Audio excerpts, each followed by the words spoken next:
Welcome to Slingin Dirt, what day is it? June 27th edition. 26th. Well, but this will be out on the 20th. So do we say the 26th or 27th? I don't care. It's just Slingin Dirt. By the time it gets, that's true. This is Slingin Dirt. And you know, let's get straight to it. I don't want to hear you talk. We got the beautiful, talented Kara Webb. You got the beautiful, talented Dan Taylor right here. I am Dan Taylor. That's Buddy Ray. And you can hear her laughing in the background. Kara Webb. Kara, thank you so much for joining us. You're welcome. Thank you for having me. Driver of the 9T? 9D. 9D. At, Z as in zebra. Z, that's it. That's right. The 9Z, and you race Friday nights at Crawford County Speedway, Saturday nights at Shelby County? Yeah, that's correct. Do you race anywhere else? Nope, that was it so far this year. That was, and you're talking. You're talking a little bit. Try out. Go ahead. Sorry. I was just saying I was hoping to try out maybe Stewart this last weekend, but didn't make it. Yeah, and let's go ahead and talk about the reason why you didn't make it. We'll go ahead and get that out of the way before we get to the history of the Webb family in racing and then how you got exposed to it. Took a little bit of a tumble Friday night at Crawford County Speedway during the Sport Compact feature event. Talk a little bit about the roll, what led up to it, and kind of what you can remember. The actual roll itself, I don't really remember much. Up until that I do. Two other cars and myself were battling pretty hard for that second place position, and I passed for second coming off of turn 2. I was on the inside, and, I don't really know exactly what happened. There was contact made. My right rear quarter panel got hit, and I got really loose. And I don't know, I guess I just had to make a quick decision with those front-wheel drives. I was going wide open, and if you lift off at all, your rear end basically wants to come around. And, I didn't know where the rest of the field was behind me, and the last thing I want to do is take anybody else out. So I decided just to stay on it and try to drive out of it. And, I thought I about had it, and I hit those marbles coming into 3, and it basically just pulled me right. And I couldn't turn. I couldn't do anything. I knew I was going off, but there just wasn't anything I could do. I've never seen a car roll like that as a result of going off the track there at turn 3 at Crawford. And to let everybody else in on what's going on, turns 3 and 4 Crawford County have no wall. It's just what would you call berm. It? A berm. And I like that. I don't think Kara Webb's a big fan of it after last weekend, but I like it because if you get a little too high, there's a consequence as opposed to just kind of sliding up against the wall. Kara, you're the first example of why we need to have that wall back.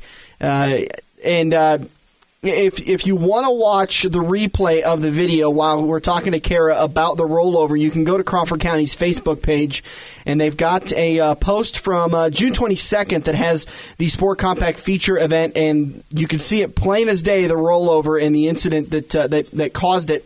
You ended up suffering a concussion from that, correct? Yeah, I guess I lost consciousness. I didn't realize I did. I knew I was out of it. After that first impact, I don't really remember much. The next thing I know, people were at my window talking to me, and, I know I walked to the ambulance. I don't remember. They tried getting me to go initially, and I felt all right. My neck hurt. I knew my head was kind of screwed up, but that's nothing new and different. So I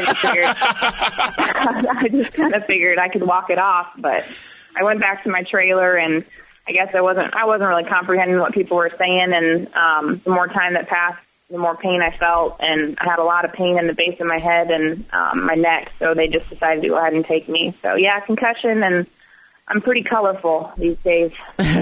Was there a lot of bruises? Was there one person in your pits that sat you down and said, "Listen, something's wrong"? Because there's always those signs of you would say something. You would talk to a person with concussion symptoms, and like you said, they wouldn't quite comprehend the words that are coming out of people's mouths. Did somebody sit you down and say, "I think you've got a concussion. You need to go get it checked out"? Yeah, nobody was there with me that night out of my family. My brothers and my dad all took off to go to Chamberlain fishing. So I was actually racing there by myself. The only guy that was there with me was a really good family friend and a sponsor, David Rice. and he did. I remember a couple different times saying, I think you should go. And I'm slightly stubborn, so it was kind of, I don't know what the deciding factor was, but I don't know. I'm glad I went, I guess, but. It had to be an interesting phone call. Dad, how's it going? Well, we're catching walleye. How about you? I rolled the car and got a concussion. Otherwise, everything's fine. I definitely did not make that phone call. Question I have for you, Kara, is a lot of drivers will have hard impacts, hard hits, rollovers, and just like many thousands out there, in your instance, I'm sure you had to have had a friend or a family, asking you, Kara, how do you justify doing this? Well, how do you justify having that state of mind where you want to get back in the car after suffering something like this? Yeah, I've had quite a few people say, I think it's time to pick a different hobby. But I guess for me, I don't think of racing as a hobby. I mean, I grew up around it, and it's just kind of what you do. And my family, it's our way of life. And, it's no different than, somebody else getting injured doing something they're passionate about. I'm sure that, you maybe would, think about it a little bit, but, I would hope anyway that it wouldn't keep you from doing it. So, I mean, as of, that night I was pretty much, I didn't want to get back in my car, but by the next morning I was wanting to race Saturday night. I mean, physically maybe not so much, but, as far as mentally, I don't know, I guess it didn't scare me. And I guess if I could go back and do it differently, I don't really know if I would, just because either way, I think it probably wasn't going to be a good turnout. For me, I guess I'm just glad that it was just me that was involved and nobody else, and I just can't wait to learn from it and to do it again. Is there something to learn from it, though? I mean, don't do that again. don't put my car in a position to flip like that again. Yeah, I don't know if I don't know. It's, like I said, I've replayed it in my mind over and over, and I don't really know what exactly I could have done different, because like I said, I knew if I would have lifted, I would have looped it, and I felt pretty confident that I could drive out of it, and obviously I just ran out of track, so I don't know what I could have done, but like I said, you always replay it and think maybe you could have, but. Is there any signs on your helmet of where you may have hit a support beam, the steering wheel? Do you see any signs on your helmet where maybe the concussion came from?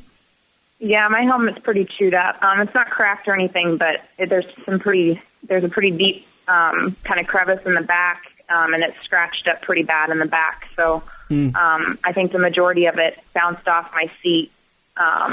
Like I said, the actual shield is fine, and the rest of it is, but the back of it looked like it took a pretty good beating. So, any investing this week, and once you get the car fixed up, in some foam? I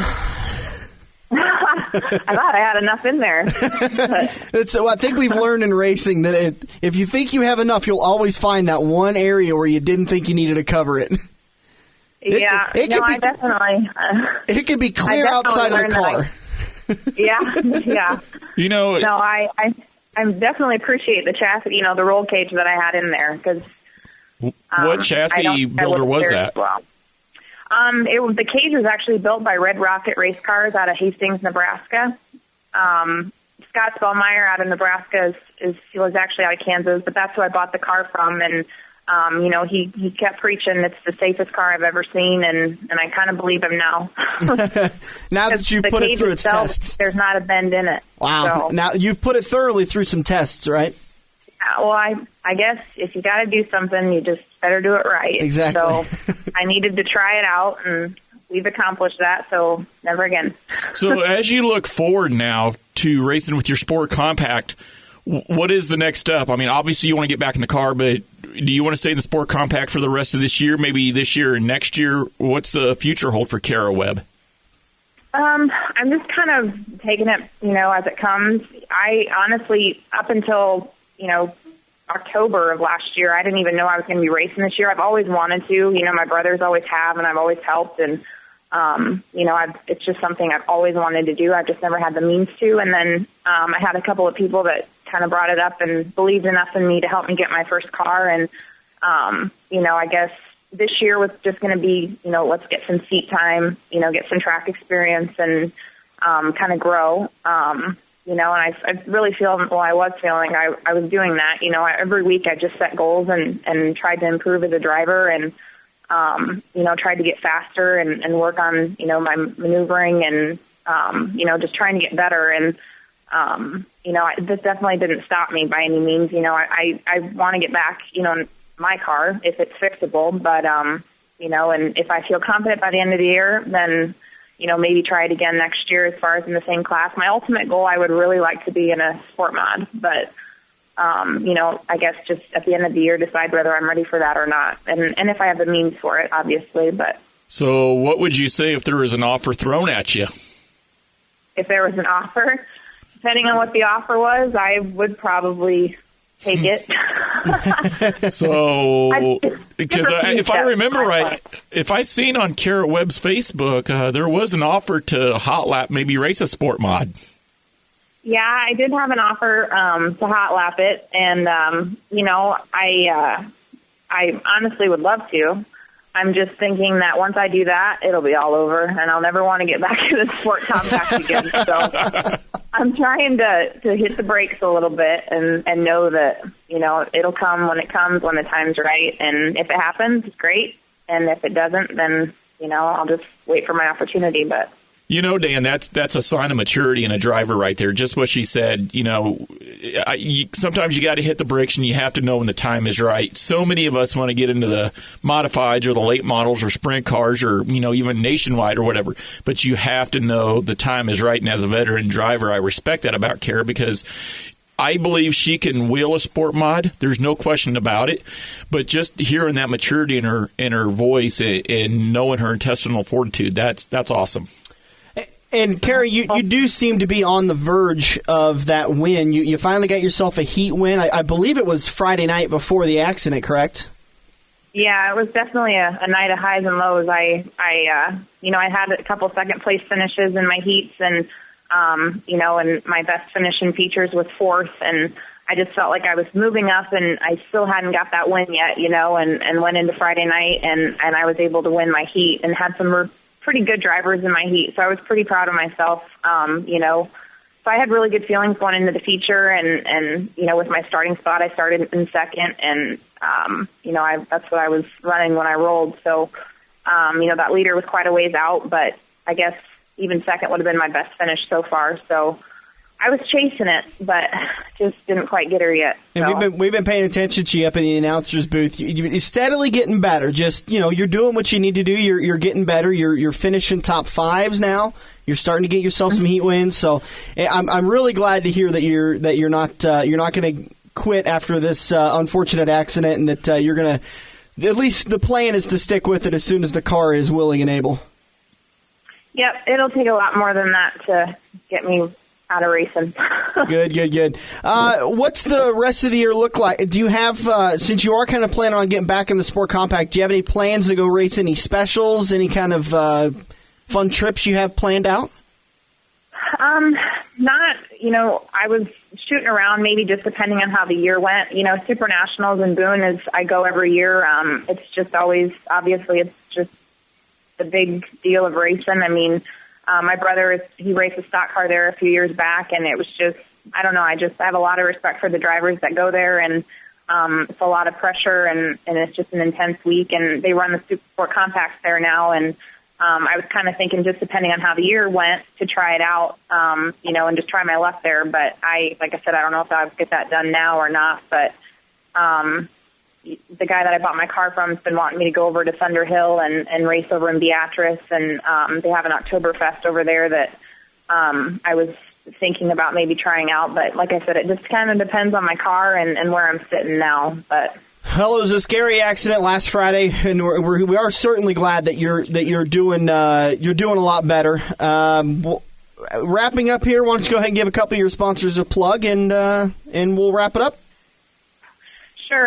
The guys that have really helped me out a lot, Hillside Grill and Steakhouse in Denison, Lambert Family Chiropractic, American Green Gasoline, the Juice Bar and Grill, J&A Farms, MRJ Inc., Rice Farms, Nick Cleveland with Cleveland Farms, and then my Aunt Cookie's helped me out. All the guys at Marlboro Motorsports have really helped me out this year. And then I got to thank the guys on my crew, which are my dad and my 4 brothers and my Uncle Ty. All right, Kara Webb, driver of the 9Z Sport Compact. You can catch her Friday nights at Crawford County, Saturday nights at Shelby County, and throughout various tracks throughout the week. Kara, again, we're glad you're doing a lot better. We're glad to see you're okay and up and walking away, and hope to see you back in Crawford County soon. All right, well, thank you, guys. I appreciate it. Thank you, Kara. Have a good night. You're welcome. You too. Bye-bye. Bye. So that was a scary wreck. I mean, that was one intense ride. And I obviously everyone knows I do announcing in Crawford County, and the incidents that happened with Jason Leffler a couple of weeks prior to that it really scared me. I mean, especially how violent the roll was. It's one thing to see. Nobody wants to see a car go over. Yeah. I've seen some light rolls, but that was nowhere near a light roll. That was something. I mean, God, go to Crawford County Speedway Denison, Iowa. Watch the video. It's about 4 minutes into the Sport Compact feature video. And you could see she just simply gets a little loose. The driver behind her gave her no slack and got into her, and she just goes up and over that berm. And I couldn't believe that she started flipping like that. We've seen several cars that have gone up over that berm and have been able to just drive right on through, continue on throughout the race. I mean, their chances of winning it are done, but they don't. I mean, it was a violent roll. That was one of 3 violent rolls this weekend that I know of in racing. There was Kara Webb in the 9Z. Yep. Big modified driver, Jay Noteboom, in the 7-in at Harlan. I was getting updates on that on Saturday night. People were sending me text messages about how he was doing. 6 barrel rolls. Is he? I haven't heard how he's doing. Got to talk to him about? Yeah, they took him via ambulance to the local hospital there in Harlan. He was back at the track by 10 o'clock. Yeah. He was fine, but he's also got some of the best safety equipment that money can buy in that car. The car's trashed, and it was a brand spanking new 2014 modified. Who was the third one then? The third one was the 69 Sport Mod that barrel rolled 3 times at Eagle coming off turn 4, from what I was told. I wasn't there at Eagle Saturday night, but he was – shut up. He was transported to the hospital, and I don't think anything major was wrong with him. I didn't hear anything. And let's just go ahead and say this. We learned it through a lot of bad experiences in the NFL, and we learned it last year during the chase in NASCAR. If you have a possible head injury, go get checked out, because the repercussions of not having it checked out and getting that, you don't have a concussion, versus having a concussion and not realizing it, you routinely black out. And if you sustain another head injury, it can cause brain damage. So just do yourself a favor, put the pride away, and go get checked out. Go get everything looked over and make sure that you don't have a concussion. Because like Kara said, she really wasn't of the mindset to say that she doesn't have a concussion. Now that she looks back on it, it's plain as day. She didn't understand what people were saying to her. She was groggy looking. She was slow to her responses. She didn't remember parts of the accident. It's just, you guys got to play it safe. Put the manhood away. Just check it at the door and go get yourself checked out. You know, one thing that happened to me, this was back in 2007, 2008. I'm out at a local racetrack, and the little set screw where the steering shaft goes into the steering box, pretty important little screw. You don't want that thing coming off, otherwise your steering shaft, there's no way to steer the car. Right. Going down the back straightaway, guess what fell out? That little set screw. My steering wheel, I'm going down the back straightaway wide open, going into turn 3, the steering wheel comes up to my chest. I was like, uh-oh, this ain't good. So I get on the binders. I went head first into the wall. Yeah. Didn't really tear much up on the car. It wasn't a square hit. Bounced off the wall. I'm fine that night. I'm walking around the pits, joking, having a beer with everybody. 3 days later, I'm at work. I can't stand up straight. Come to find out, it bent my spine 12 degrees forward. And that's when I learned. I was like, oh, so any kind of a major hit, I go get checked out usually the next day. They're funny things because it screws with your mind. And the weird thing is a lot of the symptoms you wouldn't suspect to be a concussion. You'll get nauseous.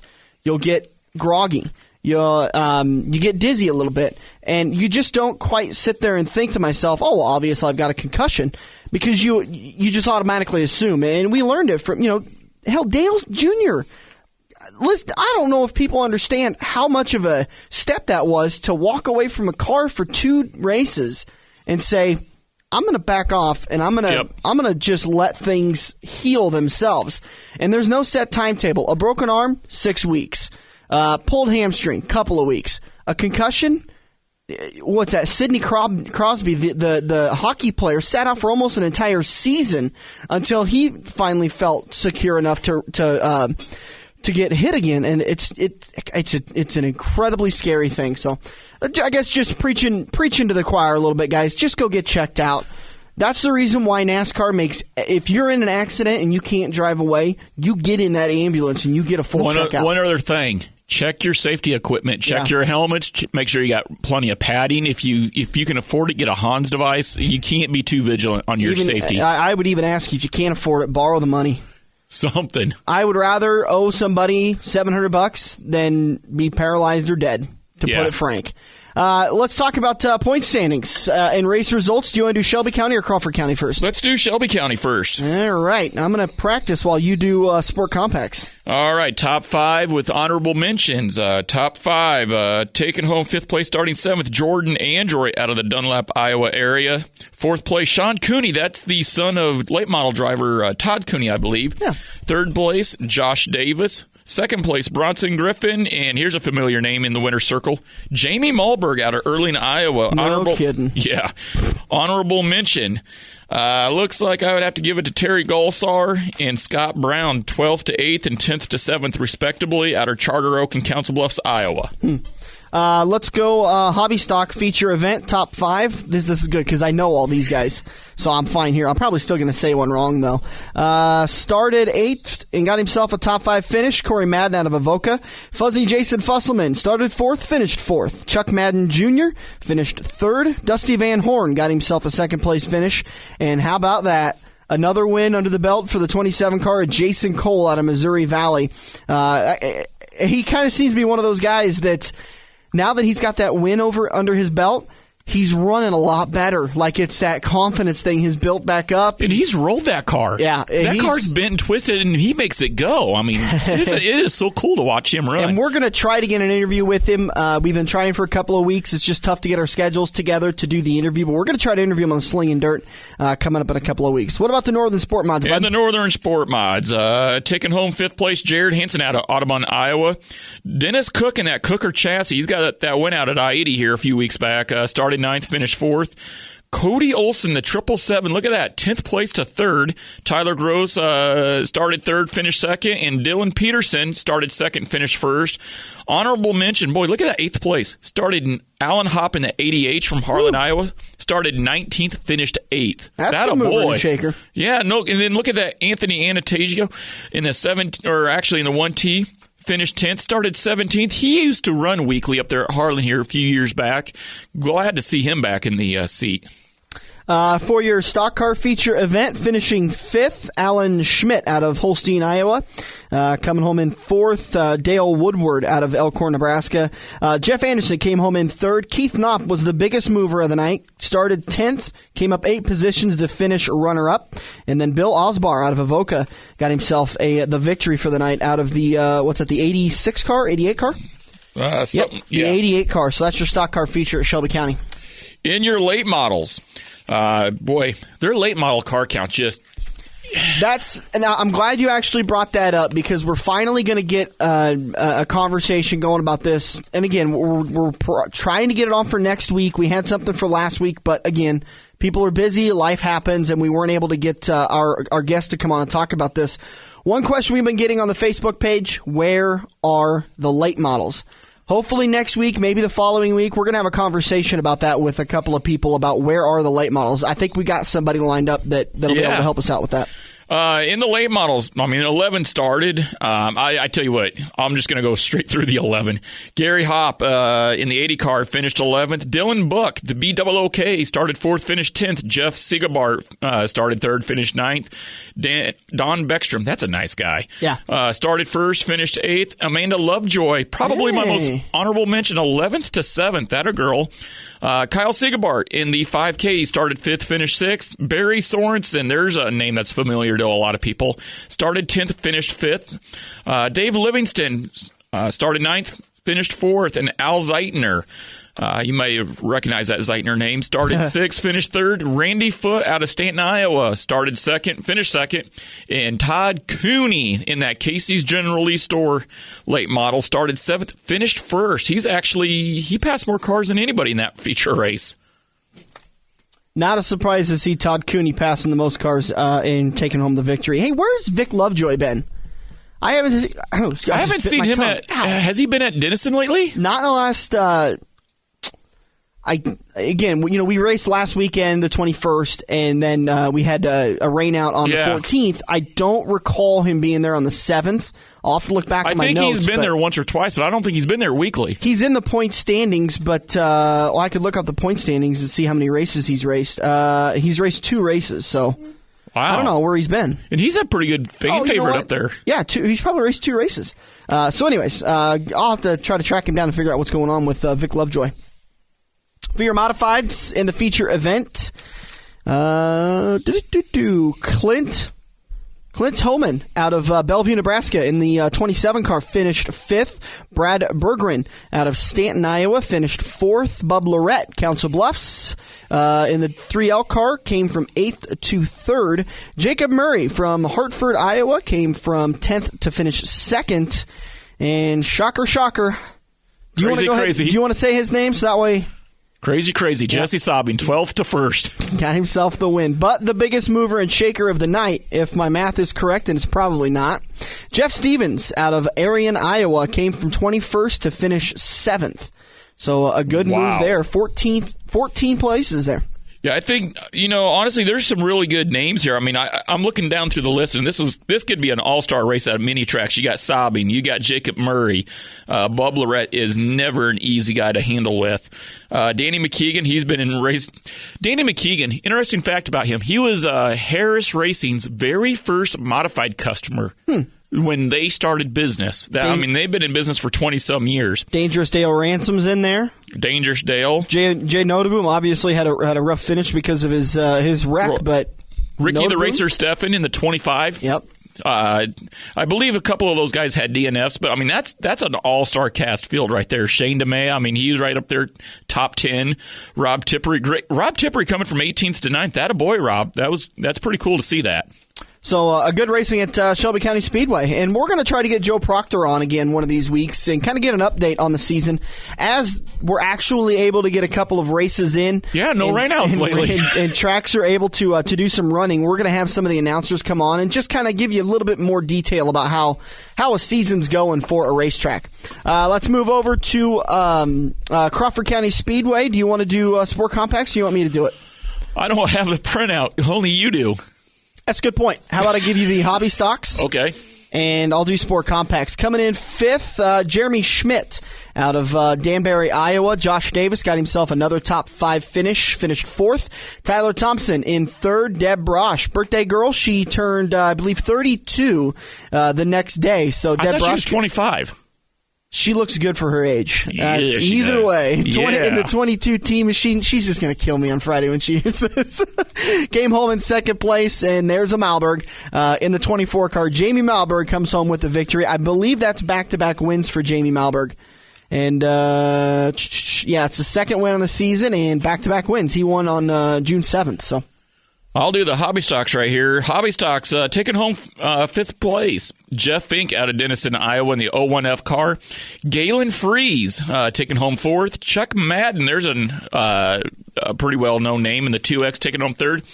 And Jason Fuzzy Fusselman, that is an awesome guy. If you ever get a chance to meet him, he is so cool. He in the 55 car taking 2nd. And Devin Smith, I was just reading on Facebook, there's a big internet...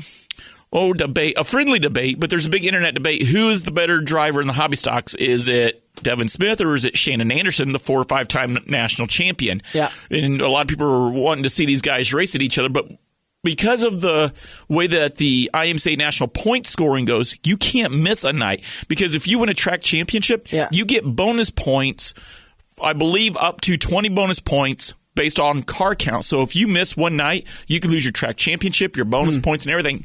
So, but great driver right there in Devin Smith. What does IMCA do in case of rainouts? Because obviously we've had to deal with that quite a bit lately. You're pretty much SOL. Really? You've got to go find another IMCA track to go run at. Well, no, if you have say 15 nights at Denison, we'll say, and we've had 2 rainouts, you're just SO on those rainouts. Now let's go to Eagle. Big difference. They've had 6 rainouts this year. Are you kidding me? 6 rainouts. I didn't realize it was that much. That ties the all-time record since Roger Hayden has owned Eagle Raceway. So, and it's funny you mention this because this is an important issue. For the rest of the year, on Saturday night, if Eagle Raceway rains out for a weekly show, that show will be made up the immediate following Tuesday. Okay. That's good to know. Yeah, I remember them talking about it on their Facebook page if Tuesdays would work for people. And we're kind of jumping around on topics here, and we'll bring the circle back around. But just imagine if you will, like Roger Hayden, for instance, he sets his annual budget for the track on racing. How many races do you imagine they race a year? 16 weekly shows. And then they've got a couple of specials. Yep. So let's call it 18. Let's call it 16 weekly shows. So he bases his annual budget off of ticket sales for 16 weekly shows and beer sales, food sales, merchandise sales. He has lost more than a third of his sales. Yep. Now, what Roger did tell me is that when he does the Tuesday night show, we can't honestly run 180 cars. So he'll split the cars up from week to week if need be. Yep. But he's going to call it, I believe, 2-4 Tuesdays. 2-4 Tuesdays. That means when you go in, you'll pay your $10 at the gate to get into the races, but it's a buy one, get one all night long on beer, hot dogs, chips, popcorn, stuff like that. To help generate more sales. And I honestly, I was thinking about it one night. It was, again, I think it was the week that just about everybody rained out. And I got to thinking, gosh, it's not like a typical business to where there was a couple of businesses, what was it, Tuesday that storm rolled through Council Bluffs in Omaha? That there was a couple of businesses that were closed because of the power outages. Did you lose power? And I lost power, but I don't know for how long because it was back on by the time I got home. Oh, we were out for over 24 hours. Were you? Yeah, because it was what made me think of it was the Casey's right next to you guys. Is they were closed, and I got to thinking, okay, that instance happens. Yeah, it's lost money, but they're also not spending money on various things. They don't have to pay for electrical bills and stuff like that. Eagle and these tracks that have rained out, they still have expenses if they don't run, and so they're really in a predicament, especially now, to make a decision: do we race or don't we race? Do we run the risk of having one or two drivers that are upset about track conditions because it's too wet, or do we completely throw away any money we need to make? So, listen, I didn't envy track promoters and owners before this year, and I certainly don't envy them anymore. It's a gamble. It's a gamble. It's a losing gamble. I think Joe Kaczynski even joked that he'd have better luck if he went to the casino and threw all of his money in there. I have seen tracks literally rain out. There was one track down in northwestern Missouri. I can't remember the name of the track. They rained out like 6 or 7 races that year. They just went out of business. They had to shut down. They couldn't afford to keep running. It's. I mean, think about this. You go out to Eagle Raceway, and you've been out there for a weekly show. Yeah. Look at how many employees they got running around. So can you imagine having 50 employees and then going, you know what, we've rained out 6 times this year. I don't think we're going to run this week. I mean, at what point in time do the employees start going, okay, Roger, I'm just not going to be able to help you on Saturday nights no more? And tracks do have a responsibility to call the races in an effective enough time. That Friday night that Denison rained out 2 weeks ago, they gave you ample notice to be able to say, okay, I'm going I-80 then. I'm going to at least go and run that night so I can try to make a little bit of money and have a Friday night. And the tracks around here are really, really good at doing that, but the bottom line is it's still costing them money. Even if we don't run, everybody's like, well, they're not having to spend no money. They didn't run tonight. Oh, yes, no. You do. In some ways, they lose way more money. Because they've had to pay all their bills ahead of time. Oh, yeah. So that money that they needed to make on Friday night they rained out, or Saturday night, or Sunday night, or Wednesday night, whatever night it is you run, that's lost revenue that, God, 6 races he's going to lose revenue on. That's rough. Let's talk Sport Compact results from June 21st. Coming home in 5th, Doug Smith out of Lake City in the 12 car. Tara Longnecker got herself another good finish in the 59 car out of Woodward, Iowa. Comes home 4th. Jim Lampy, good race between Jim Lampy and Ryan Topf all night long. Jim Lampy in the 22 car came home 3rd. Ryan Topf out of Charter Oak came home 2nd. But your winner, and back-to-back winner again, won the week of June 7th. Tim Rupp in the 33 car.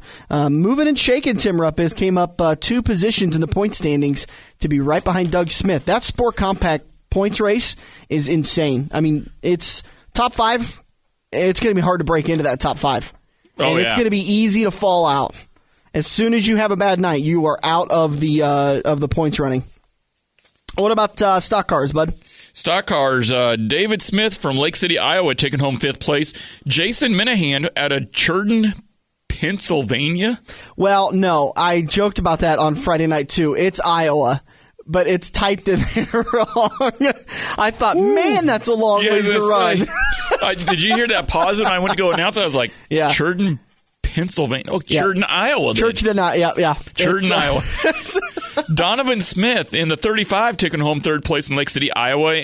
You know, and this is great to see. Chris Ulrich in the 01U taking home 2nd. Is that the highest he's finished yet so far this year, I believe? To my recollection, yes. After running so dominant last year, he got himself a new car this year. Oh, okay. That's a brand new car.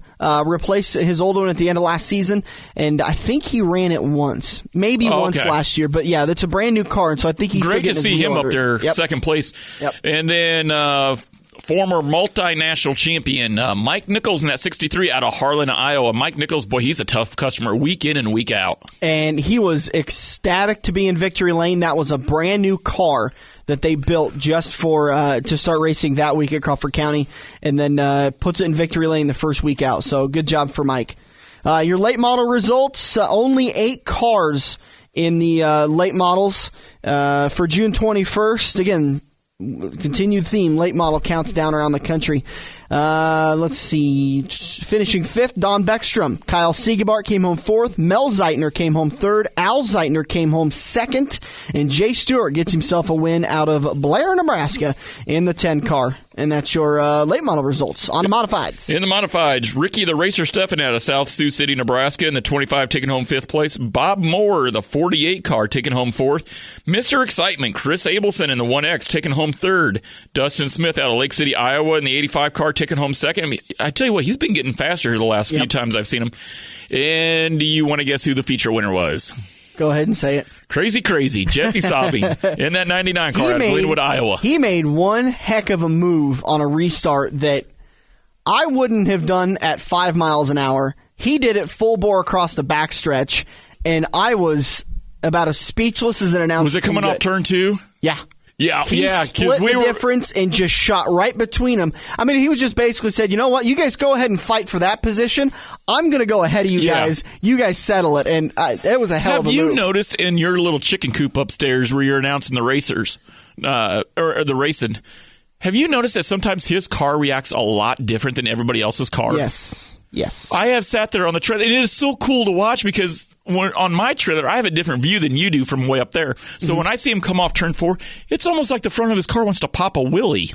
Sometimes he is 3-wheeling it around there. Not 3-wheeling. Oh, 2-wheeling. He wants to 2-wheel it. And it is so cool. And when you see a lot of these drivers get into the corner, you'll see him kind of slam that cushion or dive bomb the corner, and the rear end will come out, and the cars will want to skate up, but you don't see Jesse doing that. Jesse will go to the very bottom, and if you've ever paid attention, it seems like, from my standpoint anyways, that the left front, he uses the tires on the infield on the very bottom, and he'll take that left front tire and he'll ramp over those little tires, and it's so cool. There was one week that he was... I can't say if it was June 7th or not. It could have been one of the races in May, but he was just hitting that tire just wrong, and he could not quite catch Chris Abelson. And he just kept tapping that tire and trying to find the honey spot, and just couldn't find it that week. But he's found it the last couple of weeks and done very well. Some of the moves that he makes on the track, I mean, and we see a lot of drivers, and there's a lot of good drivers at Harlan, Shelby County, ID. Don't take me wrong, but man, some of the stuff that this guy does, you're just like, how the hell does he do that?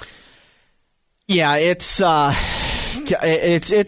to watch. Let's just say that much. What are we moving on to now? We got Joe's Karting Sports, the Dirt Series. The Dirt Series, yeah. This is late enough in the year now where we're going to start seeing the points get a lot closer, and you'll see this even next week.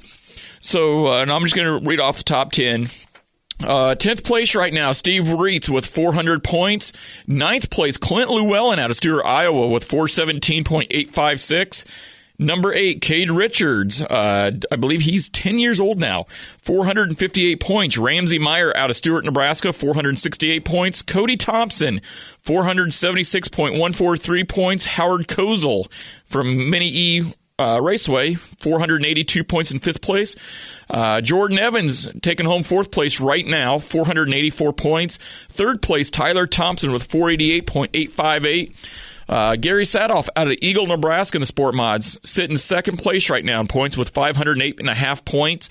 And current point leader, Steve McConnell with 562.454 points. Now, 1st place so far is taking home $206.50. 5th place taking home $37.25. But I want to direct your attention to the season-ending prediction. Please direct my attention. Look at where Steve McConnell is. They're there in 1st place. Yeah. Now, if he was to win, if all these drivers were to win every single dirt track race and do no more races at Joe's, he would have 1,217 points. But, boy, if you look down there, look at Howard Kozel at 1,202. Where is Gary Sadoff? Look. Okay, sorry. I'm sorry. Continue. Yeah, Gary Howard Sadoff. Kozel, okay. But Steve McConnell also has 167 bonus points at Joe's Karting. Right. Yeah, so and now, in the current standings right now, Gary Sadoff is 2nd, and he hasn't raced at all. Not at Joe's. Now, so he goes in and races at Joe's a couple of times, and all of a sudden he's going to be taking home that $206.50. Yeah, but now look down there where Shaylee Bade. Now, Shaylee Bade had a bad week last week. She DNF'd 21st, 22nd in the feature. Now, what happened? Do you know? Something with the motor was revving too high. And they had something. They didn't even start the feature. Oh. Now you look at Shaylee Bade there. She's at 1,148 points. So if you add 60 points to that, where does that take her in the points? That's going to take her right up there to 2nd, 3rd place. Well, guess what? If she spends $70 inside Joe's Karting and she does, and that's 6 races, 10 to a race on a Saturday night when racing season's over, she just picked up 60 bonus points. She's now going to be taking home almost $200. So the Joe's Karting Sports Series, where can people track that in real time? Do you have? Do you post it on the Joe's Karting Facebook page? Well, we have a Joe's Karting Facebook page. It's posted on there Thursday mornings. I'll actually put it on my personal Facebook page, but it also has its own Facebook page, the Joe's Karting Dirt Track Series. I did not know that. How am I not a fan of that? Yeah, how Why are you don't not? you invite me? I don't know. I got to show you how to invite people because I just figured it out today. and it shows all of, because I mean outside of the payout, there's a lot of different stuff that people can win in this series. So It's a neat deal, and it is locked. Nobody can enter it. But if you look at the season-ending predictions, look how close that is, and see. I mean, you do 1 or 2 races at Joe's and pick up 10 or 20 bonus points. That could really bump you up in the point standings. Well, the predicted the predicted points ending will have a 15-point difference between 1st and 2nd. A 1-point difference between 2nd and 3rd, and a 12-point difference between 3rd and 4th. Yeah. So it's incredibly close, and that's like you said. If nobody else comes in and races at Joe's Karting and just finishes out their season of points racing in dirt racing, that's how that's all going to lay out. So those top 5 guys, even the top 5. Now, you want to hear something scary? You look at that Steve McConnell up there, 1,217 points. That's if he wins every single dirt race left. So if he goes out to I-80 this Friday night and he does not make the A feature, he gets 0 points. So if you look at that 1,217, you then have to take away 109.091 points. And look where that drops him.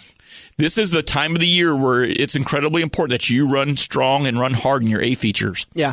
And that's where Cody and Tyler Thompson, they're like, oh, we got to win. We got to win every night. It's so funny. They're texting me and emailing me almost 5 nights a week now. And that's the Joe's Karting Dirt Series contest. Track Series, yep. Wrapping up the Slingin Dirt, I want to do one big plug. I can't believe we've gone this long without telling anybody about it, but this Sunday morning, big announcement. You are a dirt track fan, and you are a Silver Dollar Nationals fan. Late model fan. You have got to listen to the front stretch this Sunday morning. People hype things up all the time. Oh, you got to listen, and then they do a fake out, and it's some stupid announcement. We have been working very hard on an opportunity for the fans, and it's actually going to happen, and it's very, very exciting for everybody that's involved. Can I take a wild guess what it is? No, you can't. Nothing. I'm driving a USMTS car. More realistic than that. I'm driving a super late model. Even more, it's more realistic than that happening. No, it's going to be a big event. It's going to be a great time. And Sunday morning at 8 a.m. is when we make the official announcement. So be listening to the front stretch Sunday morning at 8 a.m. on AM 590. It's Omaha's ESPN Radio. And like the Facebook page. Trust me, you want to like the Facebook page because we're going to do some exclusive announcements via that. So become a fan of the Facebook page, The Front Stretch. Just search for it, and there you go. So anything else you need to talk about? Did we get it all? I think we got it all. We covered quite a bit tonight. We did. I'm a little tired of talking, and now I get to go home and enjoy a beer and relax for the night and then get ready for some racing this weekend. I am very, very excited about it. As always, thank you so much for sitting up and joining us for the Slingin' Dirt. I am Dan Taylor for my good friend Buddy Ray. Be safe racing this weekend and have a great time. Have a great time. Have a great time. Have a great time. Have a great time. Have a great